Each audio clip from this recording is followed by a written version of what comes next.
یا رسول اللہ، یا حبیب اللہ۔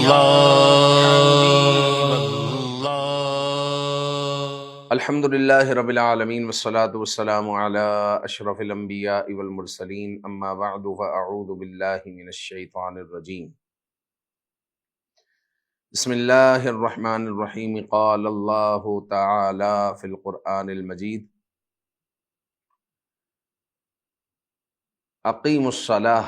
وآتوا الزکاۃ، وقال تعالی ان الصلاۃ کانت علی المؤمنین کتابا موقوتا۔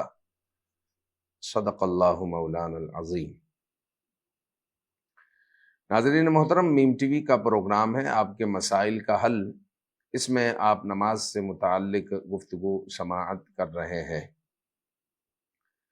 نماز کے واجبات سے متعلق آپ نے پچھلے پروگرام میں کچھ سماعت کیا، تو یاد رکھیں کہ ایک تو نماز کے شرائط ہے، پھر فرائض ہے، پھر واجبات ہے۔ اگر شرائط میں سے کچھ رہ جائے تو نماز شروع ہوگی نہیں، اور سب نماز کے فرائض ادا کر لے بندہ، تکبیر تحریمہ بھی کر لے، رکوع بھی کر لے، سجدہ بھی کر لے، قرات بھی کر لے، قیام بھی کر لے، کچھ بھی کر لے، نماز اس کی شروع ہوگی نہیں، چونکہ شرط رہ گئی ہے۔ مثال کے طور پر استقبال قبلہ رہ گیا، ستر عورت رہ گیا، وقت ہی نہیں ہے نماز کا، نماز ہوگی نہیں۔ پھر آ جائے فرائض پر، تو فرائض کے ہر رکن کا ادا کرنا ضروری ہے۔ کوئی ایک رکن بھی رہ گیا تو نماز پھر باطل ہو جائے گی، ختم ہو جائے گی، دوبارہ نماز پڑھنی ہوگی۔ پھر آ جائے واجبات پر، جو آپ نے سماعت کیے ہیں، اگر واجبات میں سے کچھ رہ جائے بھولے سے، تو اس کا سلوشن موجود ہے کہ بھئی نماز کے آخر میں سجدہ سہو کرنے سے وہ نقصان پورا ہو جائے گا۔ آج آپ سماعت کرنے جا رہے ہیں نماز کی سنتیں کیا کیا ہیں۔ اصل میں ہمیں دنیا کے سارے مسائل پتہ ہوتے ہیں کہ کس طرح ہمیں کس سے ڈیل کرنا ہے، کس کے کیا قوانین ہے، کیا مسائل ہیں، لیکن نماز کے معاملات میں، شرعیت کے معاملات میں ہم جو ہے غیر سنجیدگی کا مظاہرہ کرتے ہیں۔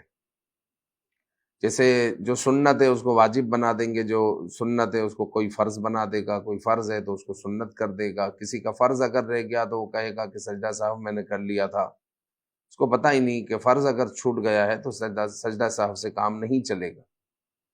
کسی سے مثال کے طور پر ثنا رہ گئی تو وہ سجدہ صاحب کر رہے ہیں، حالانکہ سجدہ صاحب اس میں نہیں ہے، ثنا سنت ہے، واجب تو نہیں ہے۔ تو واجب کے چھوٹنے پر سجدہ صاحب واجب ہوتا ہے، سنت کے چھوٹنے پر سجدہ صاحب تو واجب نہیں ہوتا۔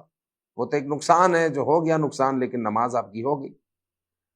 تو یہ امتیاز ہونا، ہمارے لیے امتیاز کرنا ضروری ہے، اور ہر چیز کو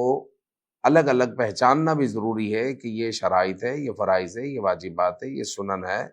اور یہ مستحبات ہے، یہ نوافل ہے۔ ہر چیز کو جو ہے الگ الگ پہچاننا یہ ہمارے لیے ضروری ہے، تاکہ ترجیحات کو ہم پہچان سکیں کہ یہ واجب ہے، یہ فرض ہے، یہ ضروری ہے، یہ غیر ضروری ہے، یہ سنت ہے، یہ مستحب ہے، یہ مباح ہے۔ ہر چیز کو پہچاننا ضروری ہے، اور نماز کے اعتبار سے بھی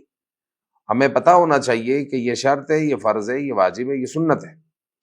تاکہ اگر سنت اگر فوت ہوتی ہے تو ہمیں پتہ ہونا چاہیے کہ سجدہ صاحب اس میں واجب نہیں ہوتا۔ تو آج آپ سماعت کرنے جا رہے ہیں نماز کی سنتیں۔ تو سب سے پہلے یہ ہے کہ تکبیر تحریمہ کے لیے ہاتھ اٹھانا۔ اب تکبیر تحریمہ کے لیے ہاتھ اٹھانا یہ سنت ہے۔ تکبیر تحریمہ کہنا، یا آپ نے شرط میں بھی سنا، فرض میں بھی سنا، کہ یہ نماز کی شرط بھی ہے اور نماز کے فرائض میں بھی اس کو رکھا گیا ہے۔ تکبیر تحریمہ کہنا یہ تو فرض ہے، شرط ہے، لیکن تکبیر تحریمہ کے لیے ہاتھ اٹھانا یہ سنت مبارکہ ہے۔ یعنی کسی نے اگر ہاتھ نہیں اٹھائے تو نماز اس کی ہو جائے گی، مراد یہ، لیکن سنت کو ترک نہیں کرنا چاہیے۔ افسوس کا مقام یہ ہے کہ بہت ساری سنتیں ہم ترک اس لیے کرتے ہیں کہ وہ سنت ہے، اور صحابہ اکرام رضوان اللہ علیہ مجمعین سنتوں پر عمل اس لیے کرتے تھے کہ وہ سنت ہے۔ اب چینجنگ دیکھیں کہ وقت کے ساتھ کیا چینجنگ آ گئی، کہ سنت کو ہم اس لیے چھوڑ رہے ہیں کہ وہ سنت ہے، اور صحابہ سنت کو اس لیے کر رہے ہیں کہ وہ سنت ہے، حضور کا عمل ہے۔ تو سنت کو ہم نے جو ہے کمزور سمجھ لیا یا پھر سنت کو غیر سنجیدہ لینے لگ گئے، تو یہ بھی اچھا سائن نہیں ہے، اچھی بات نہیں۔ تو بہرحال تکبیر تحریمہ کے لیے ہاتھ اٹھانا یہ سنت مبارکہ ہے۔ اسی طرح ہاتھوں کی انگلیاں اپنے حال پر چھوڑنا، یعنی بالکل نہ بالکل ملائے نہ بتکلف کشادہ رکھے، بلکہ اپنے حال پر چھوڑ دے۔ اب مطلب یہ ہے کہ اس اپنے حال پر چھوڑ دے، اب نہ یوں کر لے بالکل سیدھا، نہ یوں کر لے کھول دے، جو اس کی حالت ہے اس حالت پر چھوڑ دے، ہتھیلیاں کعبے کی طرف رکھے، اور اس حال میں جو ہے ہاتھوں کو اٹھاتے ہوئے اللہ اکبر کہے، اور انگلیوں کے پیٹ ہتھیلیاں اس کا رخ کعبے کی طرف ہونا چاہیے۔ بوقت تکبیر، جب تکبیر کہہ رہے ہیں اس وقت سر نہ جھکانا، یہ بھی سنت ہے۔ بعض لوگ سر جھکا کر اللہ اکبر کہتے ہیں، تو یہ درست نہیں ہے۔ بوقت تکبیر، جب تکبیر تحریمہ آپ کہہ رہے ہیں تو سر آپ کا اٹھا ہوا ہونا چاہیے، اور ہاتھوں کو اٹھاتے ہوئے آپ کہیں اللہ اکبر، تو اس طرح آپ نماز میں داخل ہو جائیں۔ تکبیر سے پہلے ہاتھ اٹھانا یہ بھی سنت مبارکہ ہے۔ تکبیر قنوت سے پہلے بھی ہاتھ اٹھانا سنت ہے۔ تکبیر قنوت واجب، دعائے قنوت پڑھنا وتر میں واجب، لیکن ہاتھ اٹھانا سنت ہے۔ تکبیرات عیدین میں کانوں تک ہاتھ لے جانے کے بعد تکبیر کہے، اور اس کے علاوہ کسی جگہ نماز میں ہاتھ اٹھانا سنت نہیں۔ تکبیر تحریمہ میں ہاتھ اٹھانا سنت ہے، تکبیرات عیدین میں ہاتھ اٹھانا سنت ہے، باقی کسی جگہ نماز میں ہاتھ اٹھانا سنت نہیں، یعنی رفع الیدین، ہاتھ کو بلند کرنا، ہاتھ اٹھانا، یہ سنت مبارکہ نہیں ہے، کیونکہ رفع یدین حضور علیہ الصلوۃ والسلام نے ابتداءً کیا، پھر سرکار دو عالم صلی اللہ علیہ وآلہ وسلم نے اس کو ترک کر دیا۔ تو رفع یدین احناف کے یہاں پر منسوخ ہے، حضور علیہ الصلوۃ والسلام نے اس کو چھوڑ دیا تھا، ترک کر دیا تھا، اور حضور علیہ الصلوۃ والسلام کی جو آخری نماز ہے، جو بعد میں حضور علیہ الصلوۃ والسلام نماز پڑھتے رہے، وہ وہی نماز ہے جو احناف کی نماز ہے۔ اور اس پر ایک ایک مسئلے پر امام اعظم ابو حنیفہ رضی اللہ تعالیٰ عنہ نے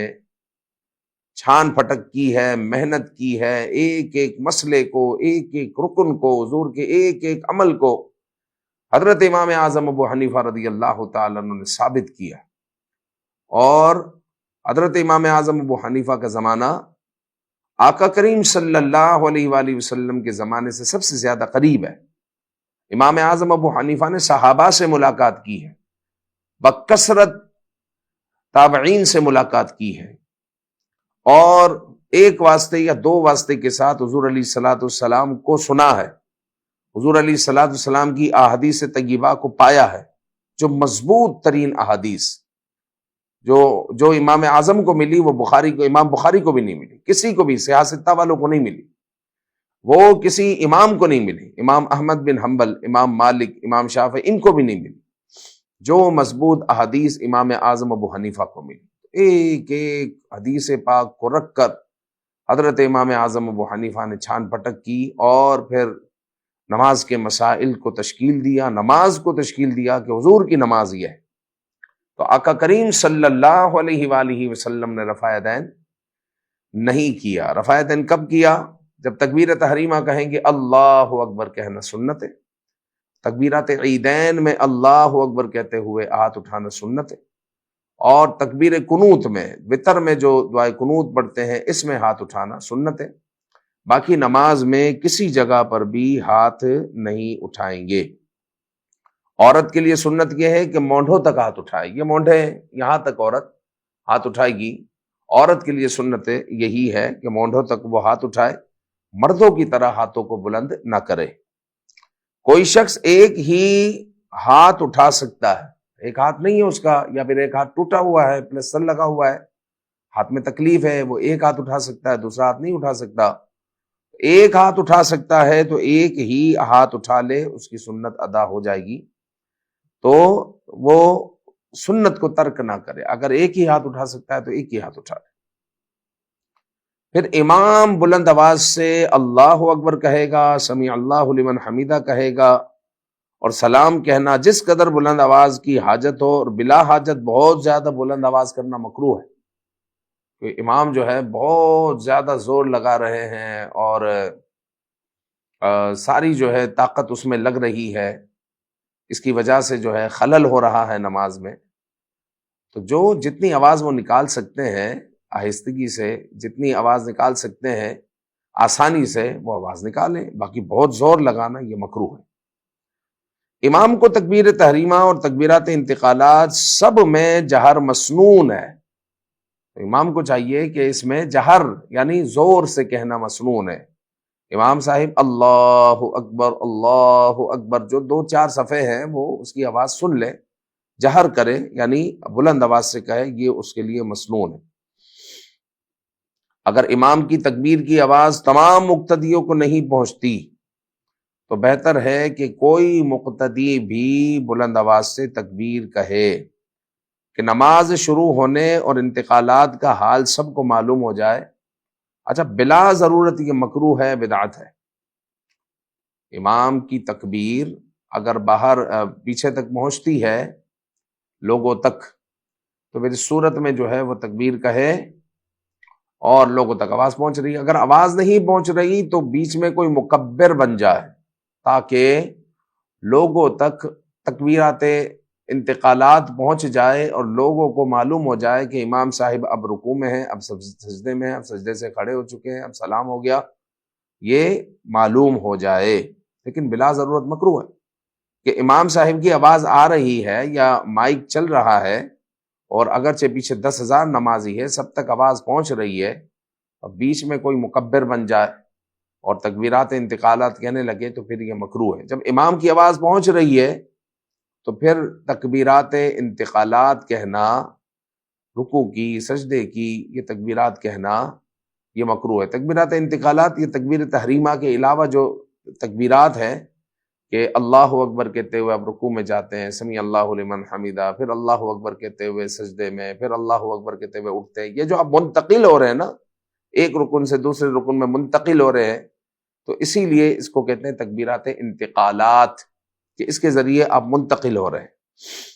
تو تکبیرات انتقالات کہنا یہ سنت مبارکہ ہے، امام کو چاہیے کہ جہر سے کہے، آواز سے کہے تاکہ لوگوں تک آواز پہنچ جائے، اور مقتدی کو چاہیے کہ یہ تکبیر آہستگی سے کہے۔ تکبیر تحریمہ سے اگر تحریمہ مقصود نہ ہو بلکہ محض اعلان مقصود ہو، یہ بہت اہم مسئلہ ہے۔ مسئلہ کیا ہے؟ مسئلہ یہ ہے کہ ہمارے یہاں پر مثال کے طور پر نماز مسجد میں ہو رہی ہے، اب مؤذن صاحب نے تکبیر کہی اور لائٹ چلی گئی، یو پی ایس بھی نہیں چل رہا اور مائک سسٹم بند ہو گیا، پیچھے بہت ساری کثیر نمازی ہے۔ اب امام صاحب نے کہا اللہ اکبر، اب پیچھے مکبر صاحب نے بھی زور سے آواز لگائی اللہ اکبر۔ اب مکبر کی آواز جب سنی لوگوں نے تو اس کی تکبیر پر اللہ اکبر کہا، نماز میں داخل ہو گئے۔ لیکن اگر مکبر کی تکبیر تحریمہ کی نیت نہیں تھی، اس کی نیت یہ تھی کہ امام صاحب کی آواز پیچھے پہنچ جائے، امام صاحب کی آواز پیچھے پہنچ جائے، تو پھر اس صورت میں سب کی نماز میں خلل آ جائے گا، کسی کی بھی نماز نہیں ہو۔ تو یہ بہت اہم مسئلہ ہے کہ مکبر وہی بنے، تکبیرات وہی کہے کہ جس کو تکبیرات کہنے کا مسئلہ آتا ہو۔ اب ہمارے یہاں پر جب کبھی یہ حادثہ ہو جاتا ہے کہ اگر مائک سسٹم بند ہو گیا تو کوئی بھی تکبیر کہنا شروع کر دیتا ہے، اور بعض اوقات بعض مقامات پر ایک سے زیادہ لوگ شروع ہو جاتے ہیں اور تکبیرات کا مسئلہ ان کو معلوم ہی نہیں ہوتا کہ ہمیں تکبیر کہنی کس نیت سے۔ تو تکبیر تحریمہ سے اگر تحریمہ مقصود نہ ہو بلکہ محض اعلان مقصود ہو، کہ اس کا اعلان مقصود ہو کہ بھائی امام صاحب نے اللہ اکبر کہہ لیا ہے، ہم صرف تکبیر تحریمہ کی ابھی بات کر رہے ہیں، تکبیرات انتقالات کی بات نہیں کر رہے۔ امام صاحب نے تکبیر تحریمہ کہہ لی ہے اور نماز شروع ہو چکی ہے، تاکہ لوگوں کو پتہ چل جائے کہ نماز شروع ہو چکی ہے، تو اس نے بھی تکبیر تحریمہ کہی اور زور سے کہی اور مقصود اعلان ہے تو لوگوں تک پہنچ جائے، تو مقصود اعلان ہے تو نماز ہوگی ہی نہیں، نماز نہیں ہوگی، کیونکہ اس کا تو مقصود اعلان تھا، تحریمہ تو نہیں تھی۔ یوں ہونا چاہیے کہ نفس تکبیر سے تحریمہ مقصود ہو اور جہر سے اعلان، جہر وہ کر رہا ہے تو اس سے مقصود اعلان، تاکہ لوگوں کو بھی پتہ چل جائے، لیکن نفس تکبیر جو وہ کہہ رہا ہے اس سے تحریمہ مقصود ہو تو آواز پہنچانے کے لیے قصد کرنا چاہیے۔ اگر وہ جہر کر رہا ہے تو تحریمہ سے، نفس تکبیر سے تحریمہ مقصود ہو۔ اگر اس نے فقط آواز پہنچانے کا قصد کیا تو نہ اس کی نماز ہو، نہ اس کی جو اس کی آواز پر تحریمہ باندھے، اس کی آواز پر جو نماز میں داخل ہوا اس کی بھی نماز نہیں ہوگی۔ علاوہ تکبیر تحریمہ کی اور تکبیرات یا سمیع اللہ لمن حمیدہ ربنا لک الحمد میں اگر محض اعلان کا قصد ہو تو نماز فاسد نہ ہوگی، البتہ یہ بھی مکروہ ہے کہ ترک سنت ہے،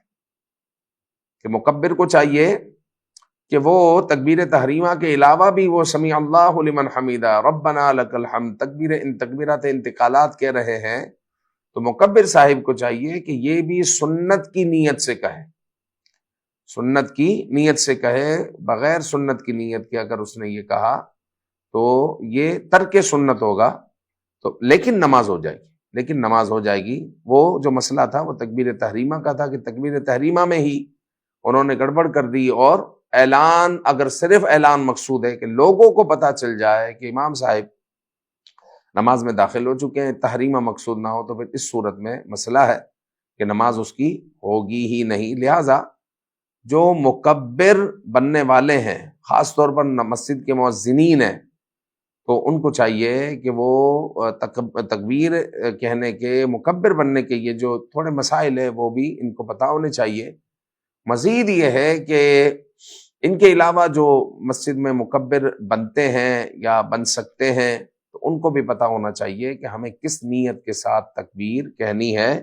کس نیت کے ساتھ مکبر بننا ہے۔ پھر مکبر کو چاہیے کہ اس جگہ سے تکبیر کہے جہاں سے لوگوں کو اس کی حاجت ہے۔ ایسے نہیں کہ امام صاحب جو ہے اللہ اکبر کہہ رہے ہیں، پہلی صف میں ہی جو ہے مؤذن صاحب اللہ اکبر شروع سے ہی جو ہے وہ مکبر بنے ہوئے، ایسا نہیں۔ امام صاحب کی آواز مثال کے طور پر تیسری چوتھی صف تک جا رہی ہے، تو چوتھی صف سے جو ہے کوئی تکبیر کہنے والا ہو، مکبر بنے اور وہ پیچھے تک آواز پہنچائے، بلا وجہ جہاں تک آواز پہنچ رہی ہے وہاں پر مکبر ہو اور مکبر اپنی آواز کو بلند کرے، یہ درست نہیں ہے، مکروہ ہے۔ پہلی یا دوسری صف میں جہاں تک امام کی آواز بلا تکلف پہنچتی ہے، یہاں سے تکبیر کہنے کا کیا فائدہ ہے؟ نیز یہ تو بہت ضروری ہے کہ امام کی آواز کے ساتھ تکبیر کہے، امام کے کہہ لینے کے بعد تکبیر کہنے سے لوگوں کو دھوکہ لگے گا۔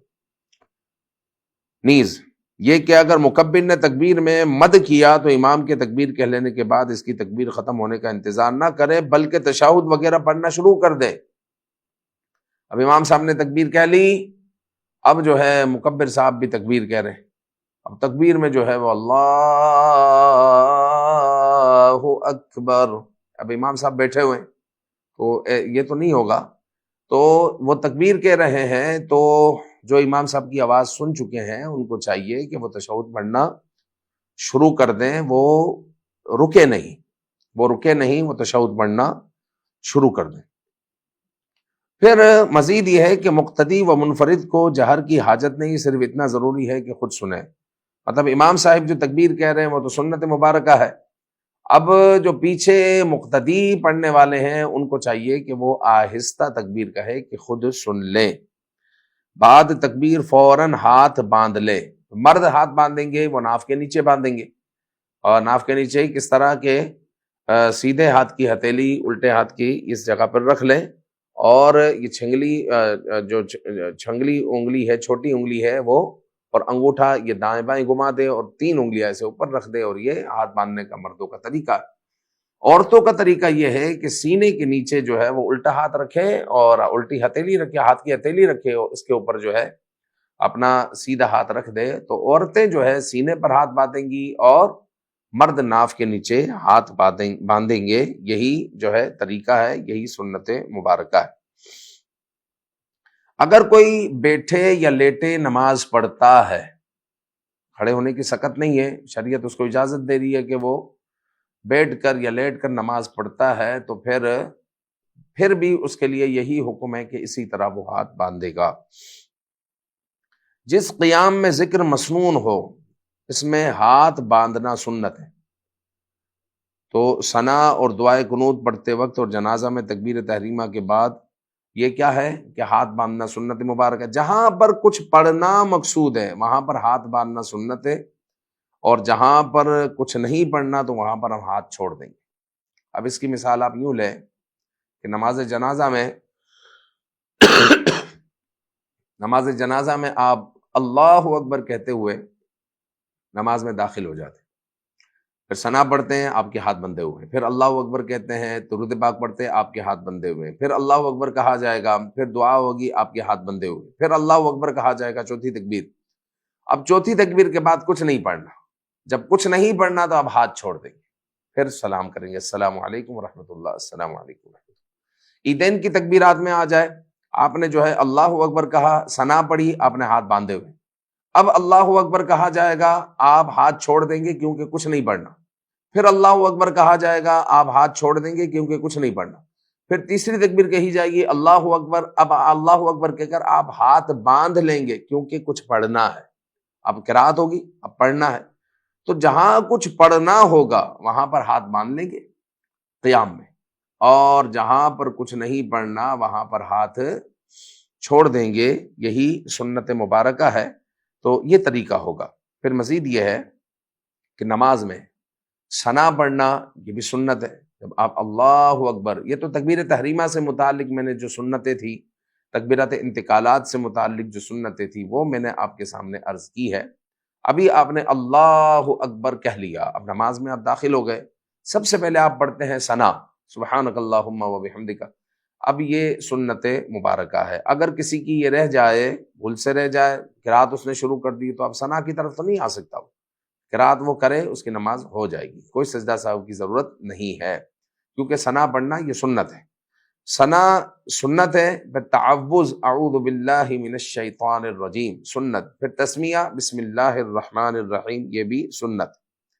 پھر جب آپ قرات کریں گے الحمدللہ رب العالمین، یہ تو فرض ہے، آپ سماعت کر چکے ہیں، لیکن اس کے آخر میں آپ کہتے ہیں آمین،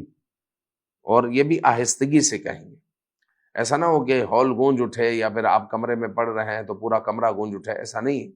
آہستہ سے آمین کہیں گے، یہی سنت ہے۔ تو آمین کہنا یہ بھی سنت مبارکہ ہے، ان سب کا آہستہ ہونا یہ بھی سنت ہے، ان سب کا آہستہ ہونا یہ بھی سنت مبارکہ ہے۔ مزید یہ ہے کہ پہلے ثنا پڑھیں، پھر تعوذ پڑھیں، پھر تسمیہ پڑھیں، یہ بھی سنت ہے۔ اب کسی نے پہلے تسمیہ پڑھ لی، پھر تعوذ پڑھ رہا ہے، پھر ثنا پڑھ رہا ہے، تو وہ ترک سنت ہوگا۔ جو ترتیب ہے اسی طرح ترتیب رکھنا یہ بھی سنت مبارکہ ہے، کہ پہلے ثنا، پھر تعوذ مطلب اعوذ باللہ من الشیطان الرجیم، پھر تسمیہ پڑھے یعنی بسم اللہ الرحمن الرحیم یہ پڑھے، اور ہر ایک کے بعد دوسرے کو فوراً پڑھے، صحیح ہے، ایک چیز ختم ہو گئی تو دوسری چیز شروع ہو جانی چاہیے،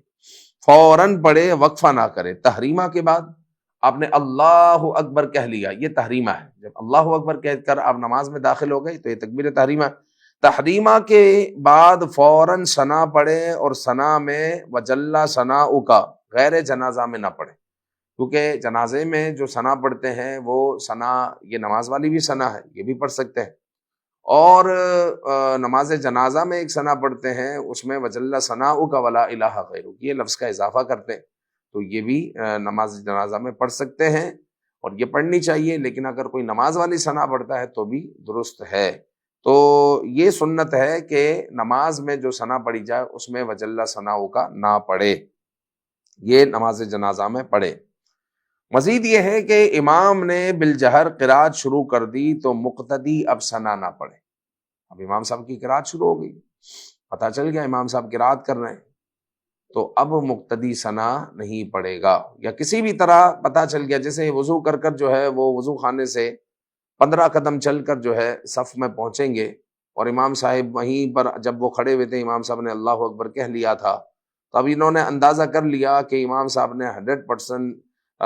قرات شروع کر دی ہوگی، کیونکہ میں نے آنے میں اتنی دیر لگا دی ہے، تو اب ثنا میری فوت ہو چکی ہے تو اب یہ ثنا نہ پڑھے، ثنا نہ پڑھے، کیونکہ امام کی قرات ہو رہی ہے، اور امام صاحب اگر جہر سے پڑھ رہے ہیں تو پھر تو نماز قرات کی آواز آ رہی ہے، تو پھر بھی قرات پھر بھی جو ہے ثنا نہ پڑھے، وہ قراءت امام کی سماعت کرے، کیونکہ ثنا پڑھنا سنت تھا اور انہوں نے اس سنت کو فوت کر دیا۔ پھر نماز میں اعوذ باللہ بسم اللہ قراءت کے تابع ہے۔ اب اگر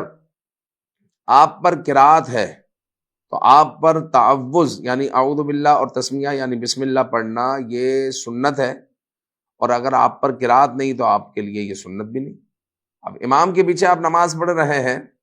تو قراءت تو امام صاحب کی ہے، قراءت الامام لہو قراءت، امام کی قراءت مقتدی کی قراءت ہے، لہٰذا امام کے پیچھے جب آپ نماز پڑھ رہے ہیں تو قراءت تو امام صاحب کی ہے، لہٰذا آپ کے لیے قراءت کرنا جائز ہی نہیں، سورہ فاتحہ بھی پڑھنا جائز نہیں ہے، کیونکہ قراءت الامام لہو قراءت، یہ صحیح حدیث ہے واقعی۔ اور اب امام صاحب کے اوپر جب قراءت ہے تو امام ہی کے لیے یہ سنت ہے کہ وہ تعوذ پڑھیں گے اور بسم اللہ شریف پڑھیں گے، باقی جو ہے مقتدی کے لیے یہ ہے کہ وہ ثنا پڑھ کر خاموش ہو جائے، ثنا پڑھ کر خاموش ہو جائے۔ تو تعوذ صرف پہلی نماز میں تعوذ پڑھنا بسم اللہ پڑھنا یہ قراءت کے تابع ہے، قراءت کے تابع ہے، اور مقتدی پر قراءت نہیں، لہٰذا تعوذ و تسمیہ بھی اس کے لیے مسنون نہیں۔ ہاں جس مقتدی کی کوئی رکعت جاتی رہی، اب امام صاحب کے ساتھ وہ نماز میں شامل تو ہو گئے لیکن 1 یا 2 رکعتیں فوت ہو چکی تھی، اب جو ہے امام کی 1 یا 2 رکعتیں جب فوت ہو گئی تو ہوا یہ کہ وہ نماز میں داخل ہوئے، اب امام صاحب نے سلام پھیرا تو اب یہ اپنی فوت شدہ نماز کے لیے کھڑے ہوئے، تو جو فوت ہوئی ہے نماز رکعتیں وہ پڑھیں گے جو امام کے ساتھ پڑھ لی ہے۔ مثال کے طور پر امام صاحب کے ساتھ دوسری رکعت میں شامل ہوئے تو اس کی دوسری تیسری چوتھی رکعتیں ہو گئی، ان کی جو فوت ہوئی ہے وہ پہلی رکعت فوت ہوئی ہے، تو لہٰذا امام صاحب کے سلام پھیرنے کے بعد جب یہ کھڑے ہوں گے تو اپنی فوت شدہ پہلی رکعت یہ پڑھیں گے۔ جب پہلی رکعت پڑھیں گے تو اب ثنا بھی ہوتی ہے پہلی رکعت میں، جب آپ تکبیر تحریمہ کہتے ہیں تو سب سے پہلے ثنا پڑھتے ہیں، تو یہ بھی اپنی اب پہلی رکعت پڑھ رہے ہیں، لہٰذا جب یہ کھڑے ہوں گے تو ثنا پڑھیں، پھر تعوذ پڑھیں، تسمیہ پڑھیں اور قرات کریں، چونکہ اب وہ امام کے پیچھے نہیں ہے۔ رب تعالی ہماری نمازوں کو قبول فرمائے اور ہمیں مسائل شرعیہ سیکھنے کی، عمل کرنے کی توفیق عطا فرمائے، آمین بجاہ النبی الامین صلی اللہ تعالی علیہ وآلہ وسلم۔